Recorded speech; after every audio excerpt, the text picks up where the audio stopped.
జై శ్రీరామ్. అందరికీ నమస్కారం. వెల్కమ్ టు న్యూస్ అఖండ. నేను మీ కస్తూరి శ్రీధర్. నేను గత వీడియోలో కూడా చెప్పిన, మనకు తెలియకుండా మన వెనక ఎంత దారుణం జరుగుతుందో, ఎన్ని కుట్రలు జరుగుతూ ఉన్నాయో చాలామందికి కూడా తెలియదు. కాబట్టి జరగబోతున్న ఇంకా తీవ్ర పరిణామాలు కూడా దృష్టిలో పెట్టుకొని ప్రతి ఒక్కరు కూడా మేల్కోవాల్సిన అవసరం ఎంతైనా ఉండదు. ఇంకా అసలు విషయంలోకి వస్తా. యోగి ఆదిత్యనాథ్ ఈ పేరు చెప్తే ఎలాంటి జాతీయవాదులకైనా హిందుత్వవాదులకైనా గర్వంతో రోమాలు లెక్కబోడ్చుకుంటాయి. అదే యోగి పేరు చెప్తే తీవ్రవాదులు, మాఫియా ముఠాలు, గ్యాంగ్స్టర్లు, క్రిమినల్స్ ప్యాంట్లు దడుపుకుంటారు. యోగి ఆదిత్యనాథ్ ఉత్తరప్రదేశ్ ముఖ్యమంత్రిగా ప్రమాణ స్వీకారం చేసే ముందు వరకు ఉత్తరప్రదేశ్లో గూండారాజ్ పాలన సాగుతూ ఉన్నది. ఈ విషయం మనకు అందరికి కూడా తెలుసు. ఉత్తరప్రదేశ్లో ఏ పార్టీ అధికారంలోకి వచ్చినప్పటికీ అక్కడ పూర్తిగా మాఫియా ముఠాలది, గ్యాంగ్స్టర్లది, క్రిమినల్స్దే రాజ్యంగా నడుస్తూ వచ్చింది. ఆ సమయంలో దాదాపు ప్రతిరోజు హత్యలు, మానభంగాలు, దోపిడీలు, కిడ్నాపులు తరచుగా జరుగుతూనే ఉన్నాయి.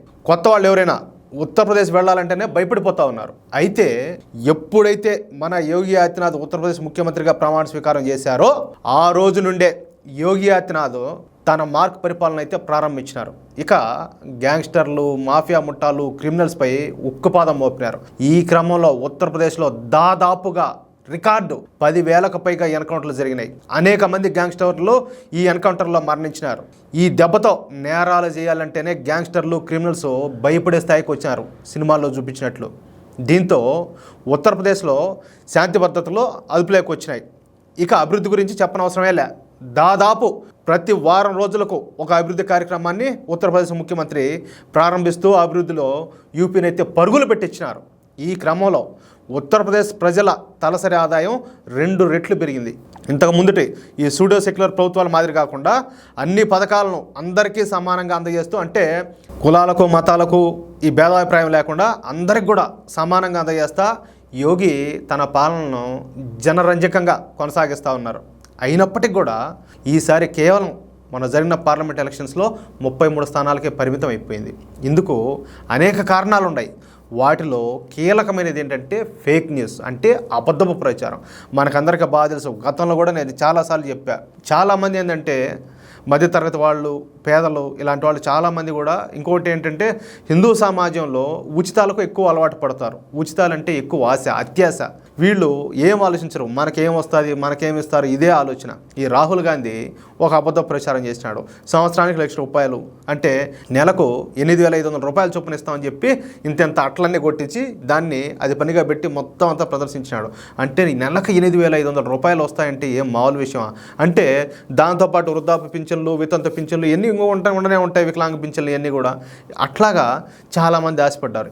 దీంతో పాటు ఏంటంటే భారతీయ జనతా పార్టీ అధికారంలోకి వస్తే ఈ రిజర్వేషన్లు రద్దు చేస్తుందని, రాజ్యాంగాన్ని మార్చేస్తుందని చెప్పేసి ఇట్లా పెద్ద ఎత్తునైతే విపరీతంగా ప్రచారం చేశారు. ఆ ప్రచారాన్ని సోషల్ మీడియా ద్వారా పెద్ద ఎత్తున అయితే ప్రజలకు తీసుకుపోగలిగినారు. అలాగే ఈ విషయంలో పెద్ద ఎత్తున వాళ్ళు విజయం సాధించారు. అందువల్లనే భారతీయ జనతా పార్టీకి సీట్లు కూడా తగ్గినాయి. ఈ విషయాన్ని బీజేపీలో మొట్టమొదటిగా కనిపెట్టింది అయితే ఉత్తరప్రదేశ్ సీఎం యోగి ఆదిత్యనాథ్ గారే. నిన్న జరిగినటువంటి ఉత్తరప్రదేశ్ కార్యవర్గ సమావేశంలో మాట్లాడుతూ యోగి ఆదిత్యనాథ్ ఈ విషయం పైన మాట్లాడినారు. మనం ప్రజలకు ఎంత చేసినప్పటికి కూడా ప్రతిపక్షాలు కేవలం సోషల్ మీడియాను ఆయుధాలుగా మార్చుకుని మనపై బురద జల్లే ప్రయత్నం చేసి ఆ విషయంలో వాళ్ళు సఫలమైనారు, అంటే వాళ్ళు సక్సెస్ అయినారు. మనం కనీసం ఈ విషయాన్ని కూడా కనిపెట్టలేకపోయినాం. మన ఓవర్ కాన్ఫిడెన్స్ మూలంగానే ఈ పరిస్థితి వచ్చింది. కాబట్టి ఇక నుండి బీజేపీ కార్యకర్తలు కూడా సోషల్ మీడియాను పూర్తి స్థాయిలో ఉపయోగించడం నేర్చుకోండి. ఇకపై సోషల్ మీడియాకు ఒక బలమైన టీంను సిద్ధం చేస్తాం.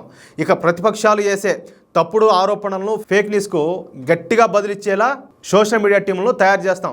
వీళ్లకు అన్ని రకాలుగా సాయం చేస్తాం. ఇక మనం అతి విశ్వాసాన్ని తగ్గించుకొని పనిచేయాలి. ఇకపై ఉత్తరప్రదేశ్లో జరిగే ఏ ఎన్నికల్లో అయినా సరే మన బీజేపీనే విజయం సాధించాలా. త్వరలో ఉత్తరప్రదేశ్లో 10 స్థానాలకు బై ఎలక్షన్లు అయితే వస్తూ ఉన్నాయి. ఈ బై ఎలక్షన్లను నేనే స్వయంగా ముందుండి ప్రచారం చేస్తా. ఈ 10 స్థానాలలో బీజేపీ విజయం సాధించి తీరాల్సిందే. అలాగే 2027లో జరిగే ఉత్తరప్రదేశ్ అసెంబ్లీ ఎన్నికలలో మనం 300 సీట్లు టార్గెట్గా పెట్టుకొని పనిచేయాలి. ఇందుకు కార్యాచరణను నేను ఇప్పటికే సిద్ధం చేసిన. రేపటి నుండే మేము ఈ కార్యాచరణ అయితే అమలు చేయనున్నాం అంటూ మొదటిసారి యోగి ఆదిత్యనాథ్ ఎన్నికల గురించి అద్భుతమైన విశ్లేషణ చేసి ఇప్పటి నుండే అందుకు తగ్గ ఏర్పాట్లు చేస్తూ ఉండడం ఇక్కడ విశేషం. ఇక్కడ ఎవరైనా కావచ్చు, నేను మాత్రం ఇక్కడ ఒక మాట చెప్పదలుచుకున్నా, దెబ్బ తగిలితే కానీ ఆ బాధ అంటే ఎట్లా ఉంటుందో తెలీదు. ఆ తగలబట్టే ఇప్పుడు ఆయన ఇప్పటి నుంచే ఎలక్షన్లకు ఇంకా సమయం ఉన్నప్పటికీ అందుకు సంబంధించిన కార్యాచరణను ఎప్పటి నుంచే సిద్ధం చేస్తూ ఉన్నారు. ఒక్క ఉత్తరప్రదేశ్లోనే కాదు, ప్రతి రాష్ట్రంలో కూడా ఇదే విధంగా జరగాల.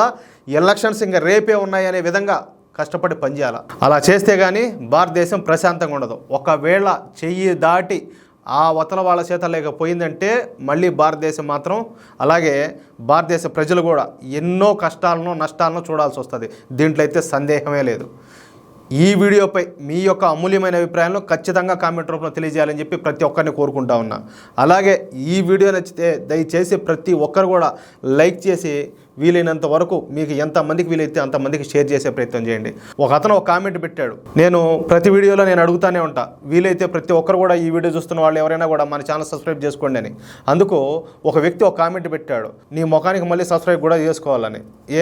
జాతీయవాద వార్తలు చెప్పేవాళ్ళు సబ్స్క్రైబ్ చేసుకోమని చెప్పేసి ఇంకా ఫాలోవర్లు ఎక్కువ కావాలని చెప్పి కోరుకోకూడదా? అంటే జాతీయవాద ఛానల్స్ పనిచేయకూడదా? అంటే జాతీయవాద వార్తలు ప్రజలకు అందేటట్లు ప్రయత్నం చేయకూడదా? దాంట్లో ఏముంది తప్పు? అంటే ఎవరైతే దేశానికి వ్యతిరేకంగా వార్తలు రాస్తారో, ఎవరైతే ధర్మానికి వ్యతిరేకంగా వార్తలు రాస్తారో వాళ్ళు మాత్రమే ఉండాలా? ఈ ధర్మం కోసం, ఈ దేశం కోసం పనిచేసే వాళ్ళు వార్తలు రాయకూడదా, చదవకూడదా? అది మీరే ఆలోచించుకోండి. సబ్స్క్రైబ్ చేయాలన్నా సబ్స్క్రైబ్ చేసుకోకూడదు అనేది నా మనసులో ఎంత బాధ, ఎంత ఆవేదన ఉంటుందో మీరే అర్థం చేసుకోండి. జై శ్రీరామ్.